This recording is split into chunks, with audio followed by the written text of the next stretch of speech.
Now, next we will come up with the India and the democratic government.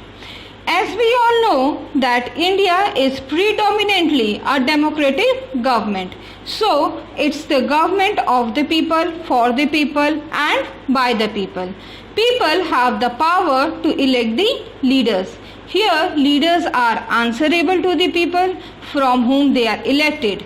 People rule themselves by participating. So, they feel that they are the part of the democratic setup. Again, we have the representative democracy.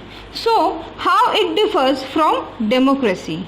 A representative democracy basically means people don't participate directly in the election. So, they have a kind of election process where they give vote to a person who would represent them as a part of the government. They themselves are not the part of that government mechanism. So, the people elect the person through the process of election. Here, the details of the process of election we will study in the upcoming chapters, children. Well, then we have the representatives that comes up.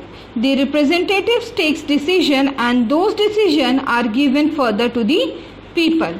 Now, again, one of the most important setup of the democratic government is the universal adult franchise. That is, all adults in the country above the age of 18 have the right to vote. Well, this is very important concept. Before 1947, that is before independence, there was a small minority of people who were allowed to vote. Women and poor were excluded from voting, and from men only the educated class were given the right to vote. However, Gandhiji in his book Young India in 1931 demanded the universal adult franchise, and he said, "I cannot believe a system where a person who has wit has the right to vote, but person who has character but no wit has no right to vote." So, there is something that should be demanded, and therefore he looked forward for a universal adult franchise system. This is not only restricted to India, but the movement was running across the globe. So, we have different parts of the world where there was a similar period of independence movement that was running. During the First World War, specifically, there was very less representation of the poor minorities and the women.